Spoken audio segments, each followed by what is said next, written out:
What's up YouTube? Today we're going to talk about why training full body is the only sensible way of programming for anyone genuinely busy. We will look at other options like push-pull legs, and in the end we will give intense hatred to the biggest scam of the industry, body part splits as well. Now, in order to understand how these different training programs are different from each other, we need to understand the basics of programming, which means deciding how much work volume to do for a given body part and distributing it across a week. I'm David Mirza from Catalyst. We're a team of coaches working with successful people online as well as in central London who want to gain control over shaping their bodies and add years to their lives by losing 7 to 10 kilos in the first 12 to 15 weeks of working with us. So let's just start off with the body part split. You call it classic, I call it stupid. And I made this in a calendar view for you to be able to see different colors, which attribute to different body parts, so we can split it into different groups. Let's say that the total weekly working volume for each of these body parts will be roughly 8 sets. So we have 8 sets for chest, indicated by blue, 8 sets for back, indicated by green, 8 sets for tricep in purple, 8 sets for bicep in deeper purple, gray, whatever, 8 sets of quads in an orangey color, and 8 sets for glutes and hams in yellow.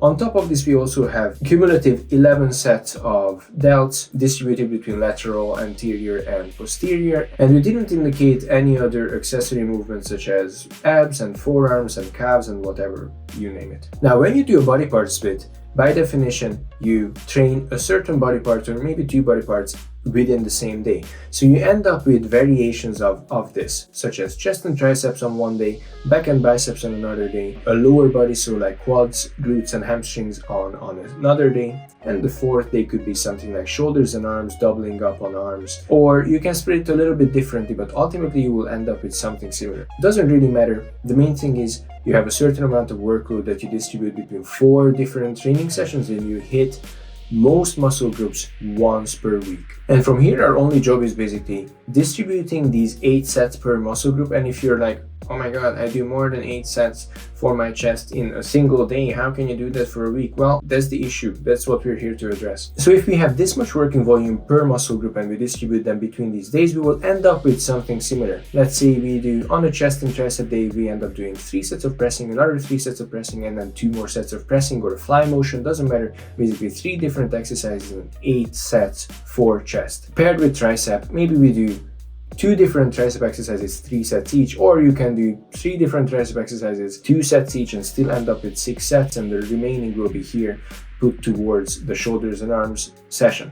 The back and bicep session would be similar, 3 different pulling movements, in total 8 sets, 6 sets for bicep. Similar to the leg session, 3 different movements for quads or lower body pushing, ending up with 8 sets in total. 3 different exercises, 8 sets in total for lower body pulling.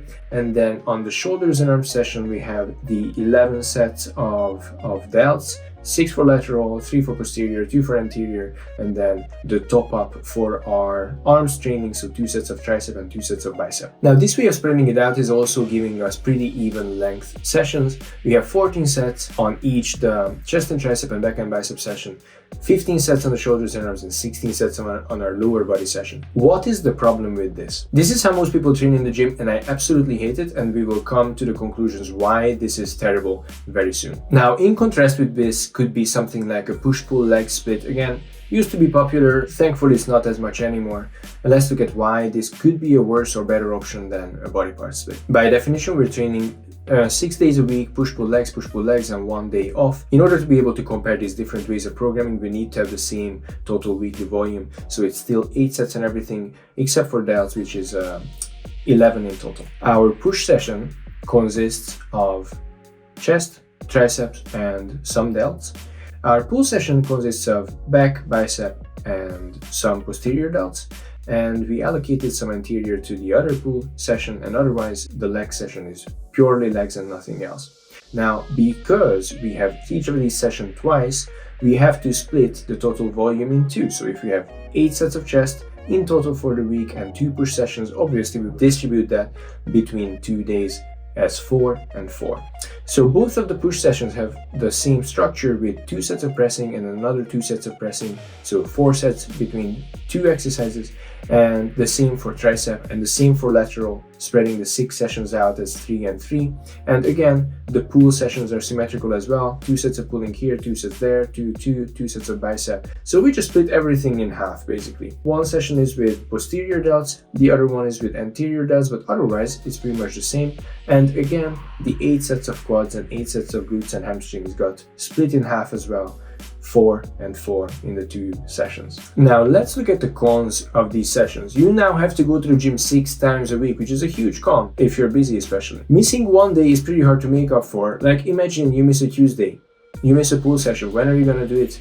You're literally unable to. You're not going to do it on Sunday because then you will need to train 11 days in a row, right? Missing one session means a 50% reduction of workload for a given muscle group. You missed one pull session, you missed 50% of your working week. Now, if you look at this, we ended up between 8 to 11 sets for every session, which might be an advantage for some people. Some people want shorter sessions, but really, if you quantify it, 8 to 11 sessions is roughly 25 to 35 minutes per session. So it's very short. For a lot of people, it's not even going to be worth it going to the gym for such a short session. A huge disadvantage that not enough people talk about is some people just don't like training certain body parts, and that is okay because not everyone is a bodybuilder. And sprinkling some of these into their normal training program is great. But dedicating entire sessions to body part that they hate training makes them miserable, and that's why 50% of people end up doing chest instead of legs half the time they are supposed to train legs. Now, if you're someone that doesn't like training legs and is willing to do a little bit of it but not dedicate entire sessions to it, this program would make you miserable. Training legs only twice a week. Rough. Now let's look at some of the pros versus the body part split. Higher training frequency means we stimulate the muscle more frequently. So instead of training one muscle group once per week and completely obliterating it, now we're hitting it twice. Your total output or total volume will be higher because you're splitting your total workload into 2 days. Imagine if you're supposed to be doing 3 sets of bench press followed by 3 sets of dumbbell press on an incline. If you do those 2 exercises back to back, because of fatigue, your output will be lower than doing them on 2 separate days. And this is why I think the body part split is terrible, and it only works for people that are absolute pansies and aren't willing to train hard at all. You are only able to train for 8 consecutive sets for the same muscle group if you don't have any intensity. For the first 3 sets, if you push hard, the next 3 sets on the next exercise will be rough. By the time you get to the 3rd exercise, you should be done. You're only not done if you didn't apply any intensity and you left so many reps in the tank that these first few exercises and sets were completely redundant. Why even do them? Body part split is the most wasteful way of training. It just burns through so much jump volume, so much time. Absolutely hate it. Now, with the push-pull legs, we determined we have a certain number of pros and a certain number of cons. Now, how can we keep the pros without keeping the cons? So welcome to full body training, which is beautiful and it's a miracle in its simplicity. We still have the same amount of sets per week per muscle group, distributed over 3 days only. Every single time we have one chance with one exercise to stimulate a muscle for 2 or 3 sets each. Total output will obviously be the highest with this. You don't do any back-to-back movements, you're doing minimal number of sets per muscle group per session. So if you just have 2 sets to work with in one of the sessions, that means you will have a huge output and you will go balls to wall with those 2 sets. So it allows for the highest training intensity and rewards it as well. All the other programs, the lower frequency you split your weekly volume into, the more it punishes effort.